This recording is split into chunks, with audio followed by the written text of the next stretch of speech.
कक्षा 7 के बच्चों का आज स्मार्ट क्लास में पहले दिन स्वागत है। और इस वीडियो को आप YouTube पर भी देखेंगे। अगर आपने ये चैनल हमारा सब्सक्राइब नहीं किया है तो आप सब्सक्राइब करेंगे और लाइक करेंगे और अपने दोस्तों को शेयर करेंगे।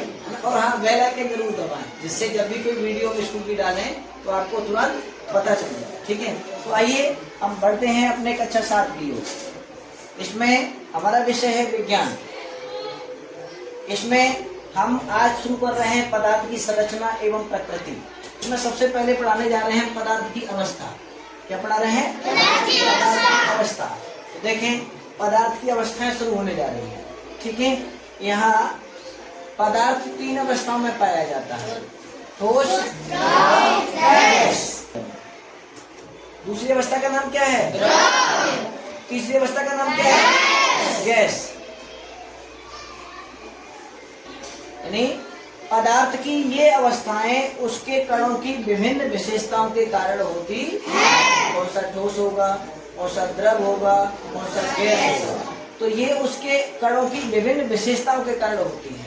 ठीक है, आगे देखें। अब हम पढ़ने जा रहे हैं ठोस अवस्था। क्या पढ़ने जा रहे हैं? ठोस अवस्था। ठोस अवस्था को देखें।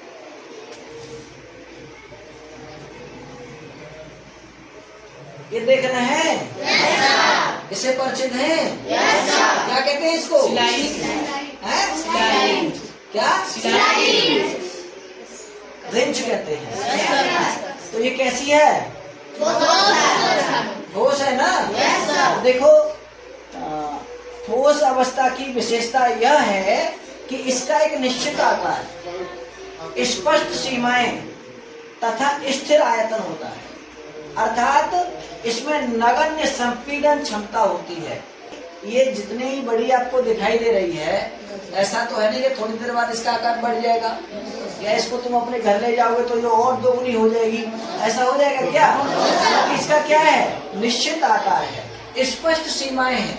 जैसे ये इतनी लंबाई में है और इतनी चौड़ाई में है, तो यही इसकी सीमा है, इससे ज्यादा नहीं। तथा स्थिर आयतन होता है। आयतन भी कैसा होता है? स्थिर। लंबाई, चौड़ाई, ऊंचाई, सब कैसे रहते हैं? स्थिर। ये स्पष्ट होता है कि ठोस अवस्था को अगर हम परिभाषित करें तो पदार्थ की वह अवस्था जिसमें पदार्थ की आकृति और आयतन दोनों निश्चित होते हैं, वह पदार्थ की ठोस अवस्था कहलाती है। देख रहे हैं ना, स्पष्ट सीमा दिखाई गई है उसकी।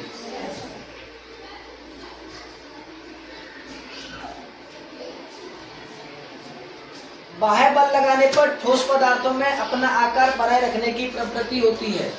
अगर हम किसी पदार्थ पर बाह्य बल लगाते हैं तो अपना आकार बनाए रखने की उनमें प्रवृत्ति होती है, वो अपना आकार बनाए रखते हैं, उनके आकार में कोई परिवर्तन नहीं होता। यहाँ एक रॉड आपको दिखाई गई है, दिखाई दे रही है? तो इसका आकार क्या है? निश्चित है।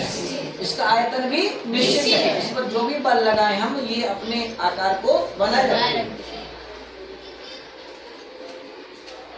हथौड़ा चल रहा है, लेकिन आकार में परिवर्तन नहीं होगा।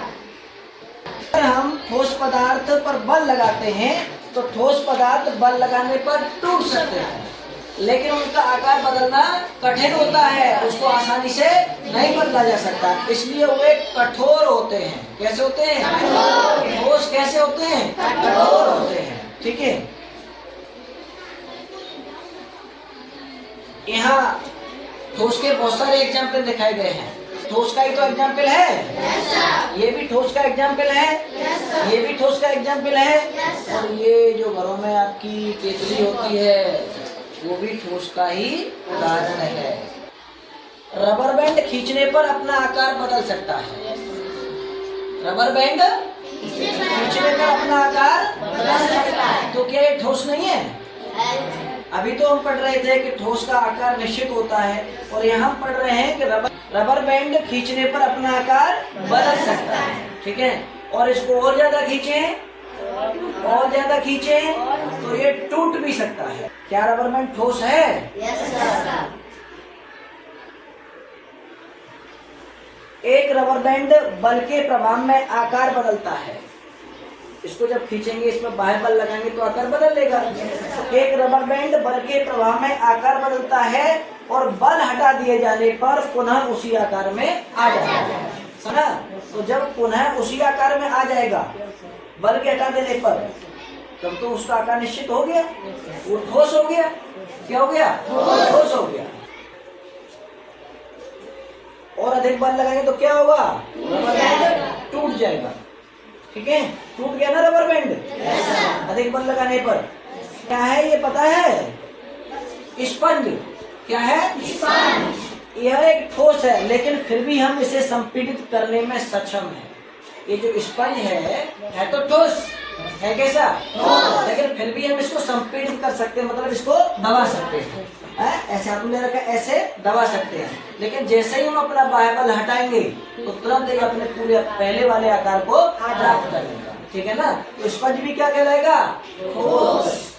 अभी तक हम ये समझते थे कि केवल बर्फ ठोस है, ईंट ठोस है, पत्थर ठोस है, लोहा ठोस है, लेकिन आज हमको ये भी पता चला कि स्पंज ठोस है, रबर बैंड ठोस है। ठीक है,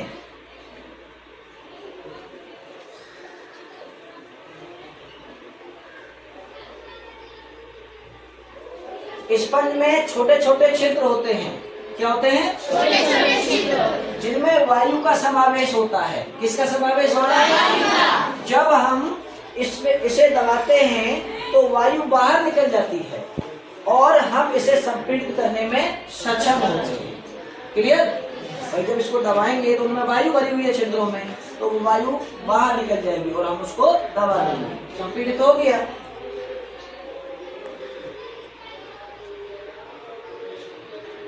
दबाया है उसने? देखो वायु के, ये वायु के अणु है बाहर जो निकलते हुए दिखाई दे रहे हैं, नीले नीले कलर के। देख रहे हैं ना? है? समझ में आया? आज की वीडियो कैसी लगी? लाइक करेंगे ना?